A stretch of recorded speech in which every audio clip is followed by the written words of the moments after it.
Good evening. Uh, this is week 6 of our Sherwood Church of Christ Romans study. I'm sure glad to be with you today. Uh, this lesson is being recorded on Wednesday afternoon. Uh, I had some difficulties, honestly, related to my eyesight on Sunday, and it was not the time I felt best to be recording a lesson. But my eyes are doing some better by this time of the week, and so we're going to go forward and get caught up. In lesson 6, we'll set the table for where we're going today by kind of reminding us from last week's lesson in Romans 2:17 through 29. Uh, we talked about the status of the Jew who relied upon the law for his relationship to God. And we learned that that was not uh, a good place to be. Relying upon the law as a means to be right with God was not uh, appropriate for several reasons. But the first one, it's not efficacious. That is, uh, it doesn't cause man to be justified. It doesn't bring about the forgiveness of sins because man doesn't keep the law perfectly. And we'll see that develop further in the study.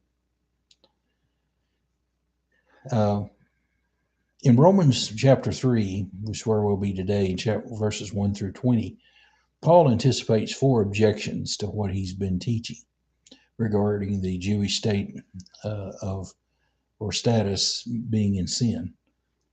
The Jews would agree with what Paul had said about the Gentile state of sin.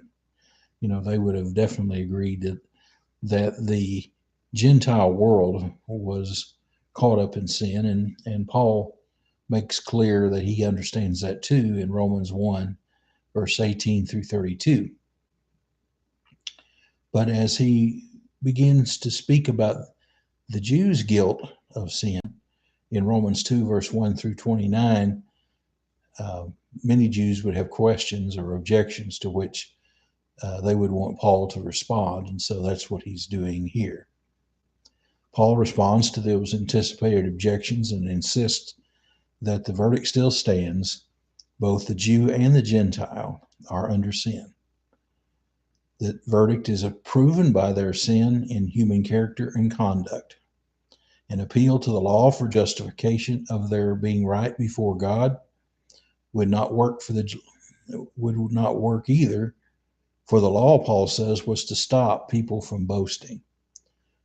And in fact, it would bring the world under judgment to give men a knowledge of sin and not to justify man, because by works of law shall no flesh be justified. That's what he says here in verse 20. So let's go back to the beginning of chapter 3 and get into the text and work our way through it. Chapter 3, let's read verses 1 through 8. What advantage then is there in being a Jew? Or what value is there in circumcision? Much, in every way. First of all, they have been entrusted with the very words of God. What if some did not have faith? Will their lack of faith nullify God's faithfulness? Not at all. Let God be true and every man a liar, as it is written, so that you may be proved right when you speak and prevail when you judge. But if our unrighteousness brings out God's righteousness more clearly, what shall we say? That God is unjust in bringing his wrath upon us? I'm using a human argument. That's Paul's parenthetical comment. Certainly not. If that were so, how could God judge the world? Someone might argue, if my falsehood enhances God's truthfulness and so increases his glory, why am I still condemned as a sinner? Why not say, as we are being slanderously reported as saying, and as some claim that we say, let us do evil that good may result. Their condemnation is deserved. So let's look at the text from the standpoint of the objections that we mentioned earlier. First, that the Jew has no advantage. That's in verses 1 and 2. The Jewish accusation might be summarized as this. If what you're saying about the Jew is true, if the Jew is also lost like the Gentile, and if the Jew is looked at by God as the Gentiles are, then explain all of these Old Testament blessings. What you are saying is the Jews have no blessings, no advantages, no privileges at all. And Paul's answer, of course, is not at all. He doesn't think that at all. I think they have many advantages. I think they have advantages in every way. And it boils down to primarily the trust God bestowed upon the Jewish people. He made them the receivers and dispensers of his very word. In verse 2, the word entrusted is used. Entrusted means in this context to be given possession in order to see that it is protected and put to proper use. So God gave the Jewish people his trust, and that trust is the word that he gave them. The word that ultimately was the Jewish law. Jesus knew about God in ways also, Jews knew about God in ways not known by the general revelation. And we talked about general revelation here a little bit earlier in our class. And general revelation being the knowledge that God gives all men, whether they're Jew or Gentile. The knowledge of his presence and his power in the physical world. They can go out into the night sky and look up and see the stars, and they know that a creator is there. They can look in and hold a newborn baby and sense that somebody greater than we was the cause of this marvelous gift. And so Jews knew about God in ways that were not known by that sort of revelation, the law written in men's hearts. Well, one way they knew about God was through their experience of God's forgiveness. If you read in the Old Testament, you can see how God countless times, from the garden through the time of the patriarchs, through the nation of Israel, was all about forgiveness. He wanted a relationship with his people. And that's something that would not have been generally understood by non-Jews. So that would have definitely been an advantage. And also they received promise of the Messiah, a deliverer that would come and bring about their transformation. And we know here, even in the book of Romans, what Paul had to say about this subject in chapter 9. Let's look over in chapter 9, verse 1 through 5.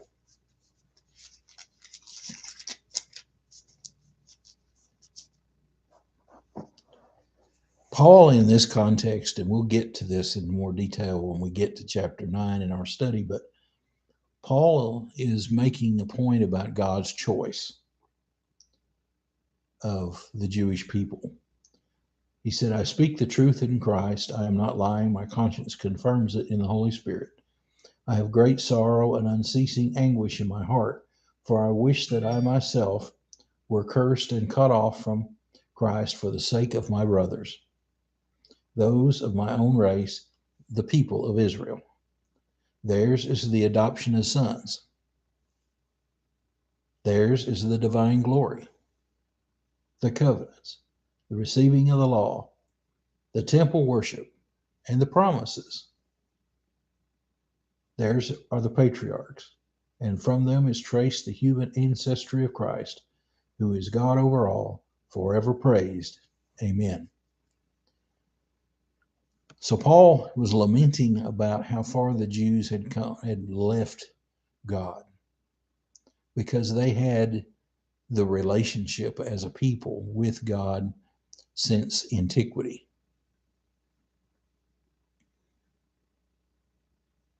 So that's the first objection that Paul deals with. No, the Jews most certainly had plenty of advantages. Objection number 2 was that unbelieving Jews prove God is faithless. That was what was being asserted in verses 3 and 4 here in chapter 8. The accusation could have been said something like this: do not unbelieving Jews prove God unfaithful? Has the unbelief of the Jew annulled God's purpose? Paul had taught that the Jews being without faith caused them to be condemned.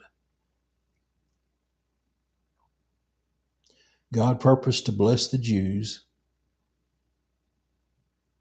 and they would say that Paul said he didn't because of the Jews' unbelief. And so this prompted the question. So Paul's answer was man's unbelief cannot make God untrue to his promises. God only promised to bless the faithful Jew. He didn't promise to bless everyone. The promise was a blessing to the individual conditioned upon his faithfulness. A person's unfaithfulness does not cause God to be unfaithful to his promise, because he never promised to bless the unfaithful. You know, in our Bible class on Sunday morning, I read that and I said, he never promised us a rose garden. And so we remember that song from a number of years ago. But he never promised to bless the unfaithful. And that was true for Jews, because some had come to rely upon their national status instead of their individual commitment to obedience to God and trust in him. You know,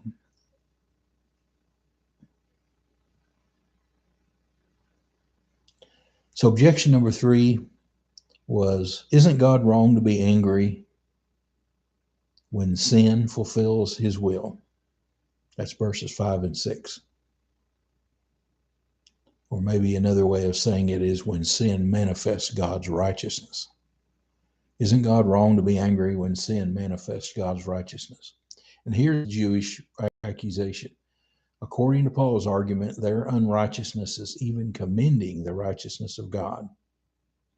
When God judges unrighteousness, what does that do for God's righteousness? It magnifies and exalts it. You know, God's righteousness is actually made more clear. It's made more evident when he recognizes unrighteousness in others. So Paul's answer was kind of interesting. The first thing he said is that if that were true, that it would be wrong for God to be angry when sin manifests God's righteousness. It would be wrong for God to be angry at us. That would be a way for us to dodge being judged for sin. It would make it impossible for God to judge the world. You know, and ultimately it leads to the argument, well, why don't we teach, let us do evil that good can come? You know, the Jews would be joining with the Gentiles in blaspheming by saying, let us do evil that good may come. You know, and this is very similar to the problem that he had to deal with elsewhere in his writings, where people would say that, oh, well, let us do evil so that good can come about. You know, and of course that wasn't right, and that wasn't what we should be striving to do, is abuse the grace and mercy of God by living with a license to sin.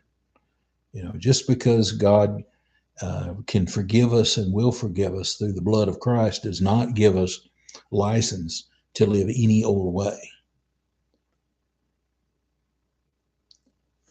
So certainly Paul is dealing with these kind of objections as he deals with the text.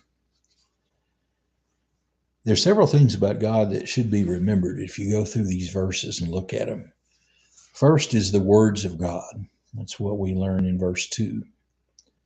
The faithfulness of God, verse 3.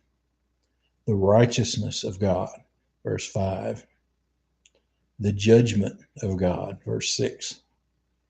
The truthfulness of God in verse 7. And the glory of God in verse 7. We definitely learn these attributes, these character dimensions of God in these verses. The final verdict then is what is summed up in verses 9 through 20. With or without the law, both the Jew and the Gentile alike are concluded under sin. So let's look at that, and we'll first off read it.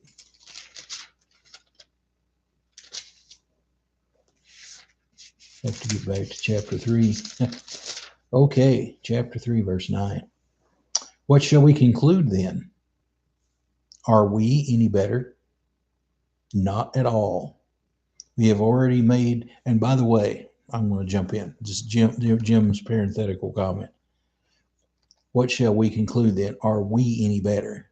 The we he's talking about are Jewish Christians. They're people who have this Jewish ancestry and all this connection to the past and the patriarchs and the law and understanding it all. And yet, ultimately,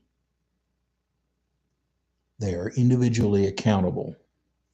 And that's the point he's going to be making here. Are we any better? Not at all. We have already made the charge that Jews and Gentiles alike are all under sin. As it is written, there is no one righteous, not even one. There is no one who understands, no one who seeks God. All have turned away. They have together become worthless.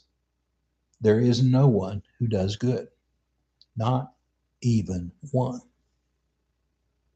Their throats are open graves, their tongues practice deceit. The poison of vipers is on their lips. Their mouths are full of cursing and bitterness. Their feet are swift to shed blood. Ruin and misery mark their ways, and the way of peace they do not know. There is no fear of God in their eyes. Now we know that whatever the law says, it says to those who are under the law, so that every mouth may be silenced, and the whole world held accountable to God. Therefore, no one will be declared righteous in his sight by observing the law. Rather, through the law, we become conscious of sin.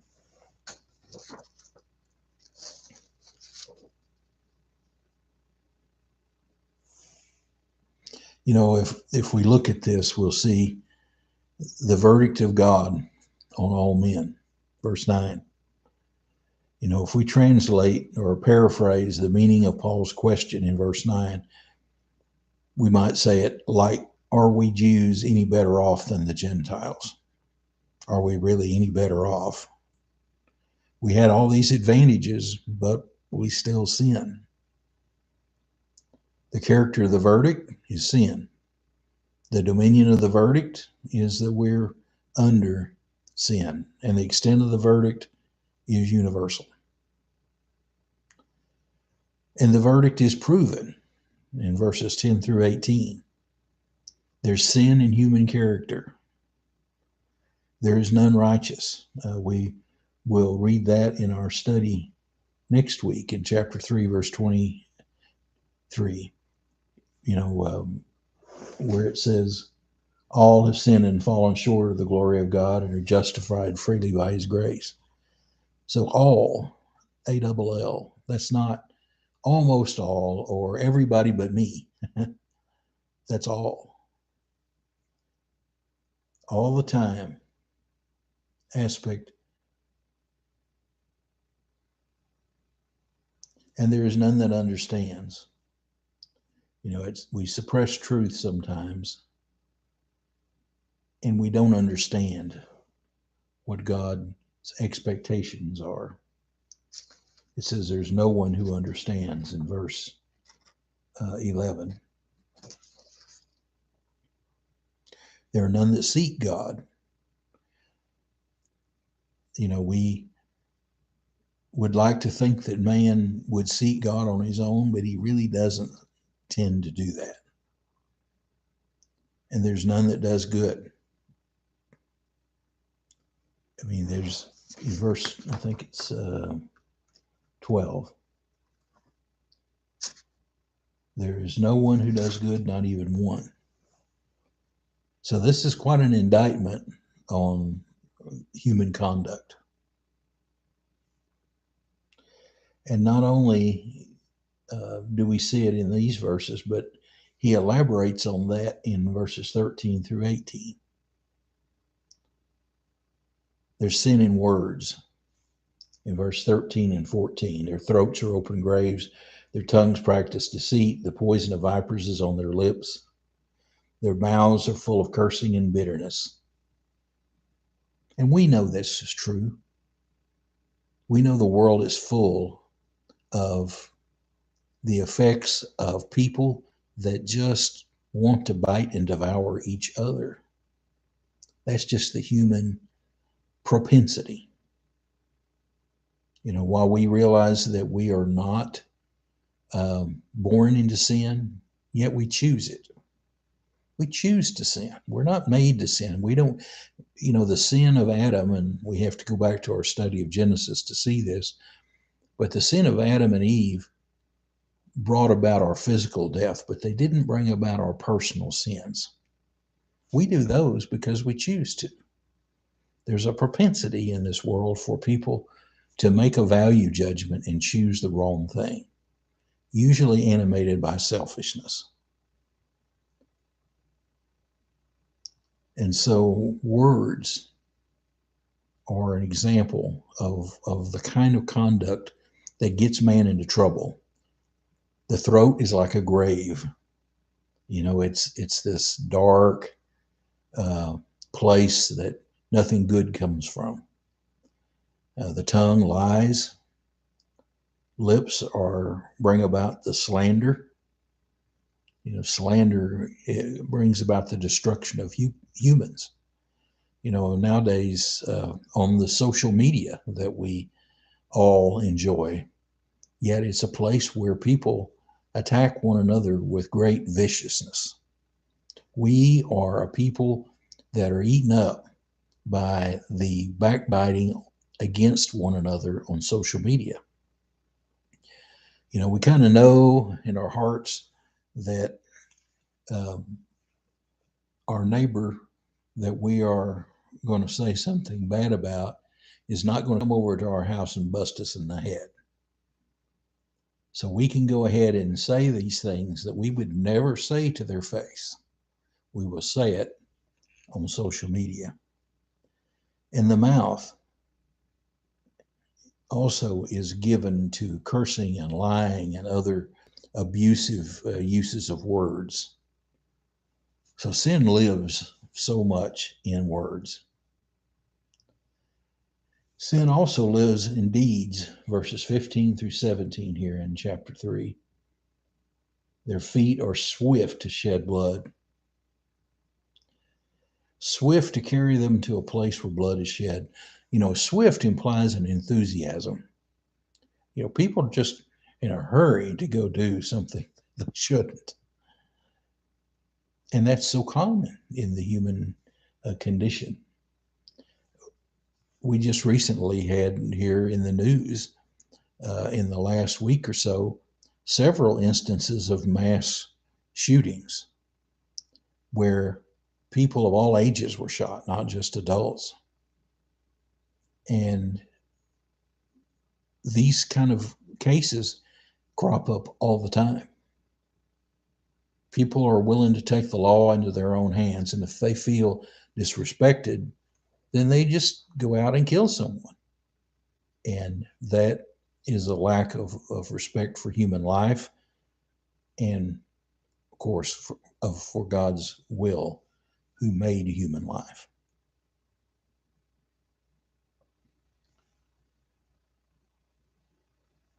Ruin and misery, verse 16, mark their ways. You know, it's terrible.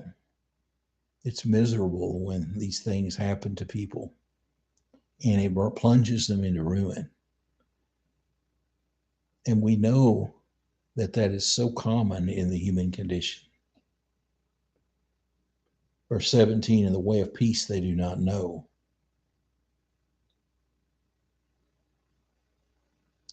You know, the way of peace is a way that God would have us live, but we depart from it quite often because we believe that we need to uphold our interest above others. And so we'll go to war with them. And I'm not just talking about war among nations, I'm talking about war among people. If we believe that, you know, they've wronged us in some way. Verse 18, and there's no fear of God before their eyes. That's an irreverence. It's a lack of respect for deity. It's a departure from the fear of God, which leads to all kinds of sin. And we go back to chapter 1 in Romans, and if you thumb through that, beginning in verse 21, and you'll see that a departure from a respect for God led to idolatry and sexual impurity. You know, these things are all related to one another.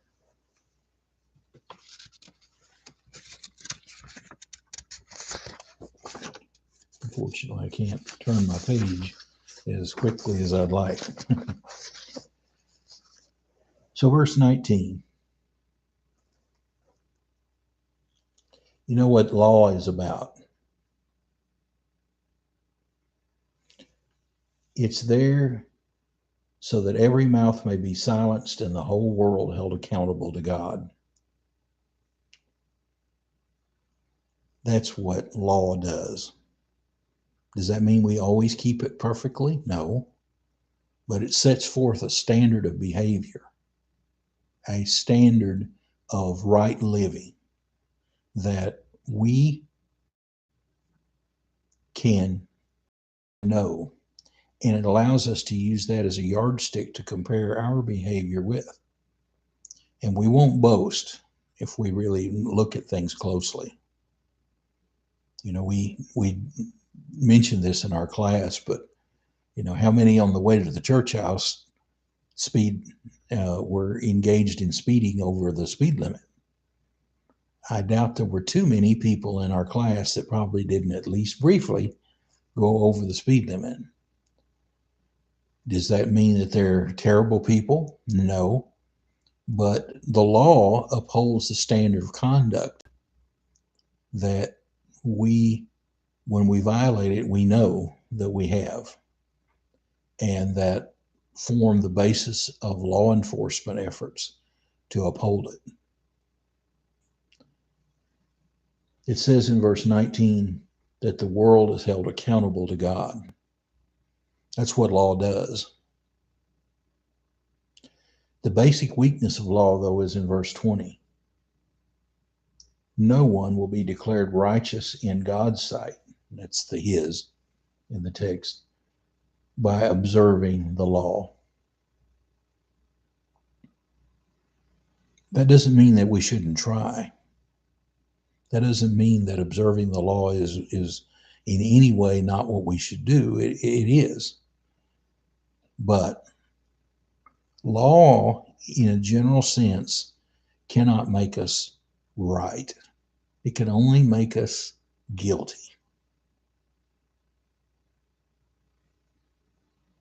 Law can only make man aware of his wrongs or his shortcomings. So whether you're living under general revelation, which is what all men get, or under the special revelation of those that Paul was speaking to in the Jewish Christians, he could easily make the point that law does not, in and of itself, make us righteous. And so These are the thoughts that Paul kind of left us with as he completed his letter to the Romans through verse 20. And so he's going to continue that thought a little bit more in the last part of chapter 3. And then he's going to quickly jump over into what I think is a good news story about how man can be justified, how our righteousness from God can be brought to bear on men that is not dependent on how well we keep the law.